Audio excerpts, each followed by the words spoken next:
Hey everyone, and welcome back to my channel. My name is Josh, and this is your stimulus check update for the next stimulus package for Sunday, January 10th. I hope everyone is off to a good and safe start to their Sunday so far. In this video, I'll be discussing updates in regards to the current relief package and the third stimulus check. I'll also be discussing unemployment, what we can expect over the next few weeks, and then I'll be wrapping up this video by answering some of the comments and questions that I received in my previous video.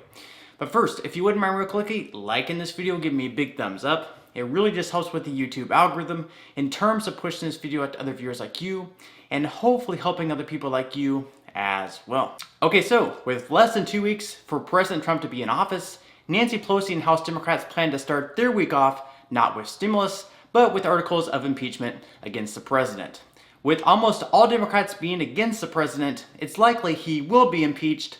However, it's just as likely that Trump would then, once again, be acquitted in the Senate, being that they would need at least 67 senators, and we probably won't see enough Republicans going against Trump in this case. So far, the only GOP senator we've seen calling for Trump's resignation is the senator from Alaska, Lisa Murkowski.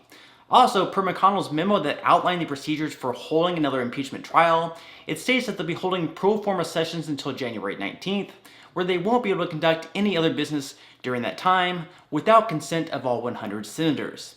This means that if the House impeaches Trump, they won't even be able to begin the process of impeachment in the Senate until after Joe Biden takes the oath of office. This impeachment trial will also more than likely divide the two parties even more, especially the Republicans who seem to back Trump the most. And with another round of negotiations for stimulus coming up, even with McConnell no longer being the leader in the Senate, they'll still need to work together in a bipartisan way in order to get something done. This may make it tough for Nancy Pelosi and Democrats to get the things they're seeking in the deal, such as aid for state and local, if Republicans are unwilling to work with Democrats.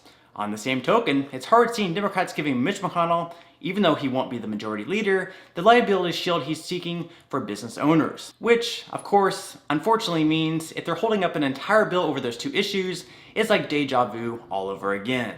In a statement on Friday, President-elect Biden made things clear he wanted the next relief package to be a multi-trillion-dollar one, so once again, we're going to be looking at another huge, complex package. Rather than putting together multiple standalone bills, which would be more efficient to get aid out on the things that they can agree with, they're going to commit to making sure they get everything they need into one bill, and probably some pork with it. With the decrease in jobs from the December report, as I'll touch base on in a bit, Oregon Senator Ron Wyden said he's going to fight for the increase in unemployment insurance benefits to go back up to $600 per week.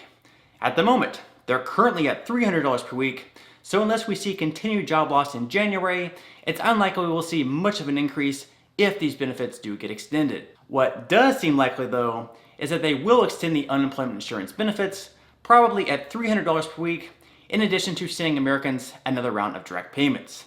How much the direct payments will be for is still up in the air, although recently the magic number has been $2,000.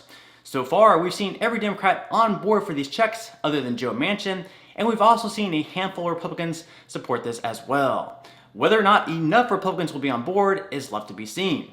In the Senate, they'll need at least 10 Republicans to be fine with that amount, which we should be close. So we should have a very rocky month ahead with everything going on, but we can only hope the two sides will come together for the good of the country. And from there, we can move forward. We simply can't afford to have Democrats and Republicans continue to fight like school children while American families are suffering and need some more assistance. With that said, all we can continue to do is hang in there, stay strong, and hope for the best. In unemployment news, for the month of December, the United States lost 140,000 net jobs. This is obviously a sign that the recovery is not going the best. While the unemployment rate did remain at 6.7%, which was the same as November, there wasn't too much to be overly excited about. Of the jobs lost in December, nearly 400,000 of them were restaurants. We also saw a significant amount of job loss in the entertainment industry, private education, and hotels. So not a real surprise, being that restaurants, hotels, and the entertainment industry rely heavily on people not being restricted from social distancing. To date, only 55% of jobs lost back in March and April have returned. At this point, there are still 9.8 million jobs that need to come back in order for us to return to pre-pandemic levels. According to the US Bureau of Labor Statistics, Nebraska and Vermont are the states with the best unemployment rates at 3.1%. On the other side of the table, we have Hawaii, Nevada, and New Jersey at the bottom with unemployment rates over 10%. With that said, let's hope that the months ahead give us a little bit more hope as far as getting back to normalcy goes. Okay, so at this point in time, I'm going to move right along to answering some of the comments and questions that I received in my previous video. And if you do have any other comments or questions for me, please feel free to leave them in the comment section below. I do try to answer as many of the comments and questions as I possibly can, but for those comments and questions I'm not able to respond to, I do try to pick some of the more popular ones to answer in the next video in video form. Okay, so without further ado, let me go ahead and jump into the first comment of today's video, which is from John. John says, does anyone know if someone was claimed as dependent in 2018 to 2019 that did not get a stimulus check, if they would be eligible to get a stimulus if they don't get claimed in 2020? Okay, thank you so much for your question, John, and in that case, yes, you would receive a payment. So, for example, if you didn't receive a direct payment because you were claimed as dependent on a 2019 year tax return, if they didn't claim you for 2020, then you would become eligible for the payment. In this case, what you'll need to do is claim $1,800 in credits for the tax returns you filed this year in order to receive this money. Okay, moving along to the next question of today's video, which is from Olivia. Olivia says, what about the adult dependents? With this $2,000, are we going to be eligible? We always get left out.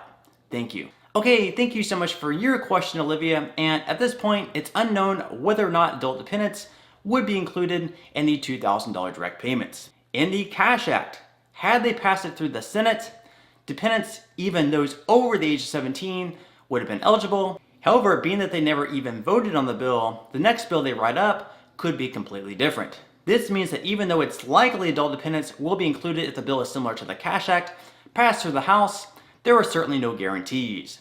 With that said, I'll definitely make sure to keep you updated one way or another. Alright, moving along to the next question of today's video, which is from Sandra. Sandra says, good morning, Josh. Do presidents really have that type of power to have a package passed? I ask this because we seem to not get anything the presidents ask for. Okay, thank you so much for your comment, Sandra, and that's a really good question.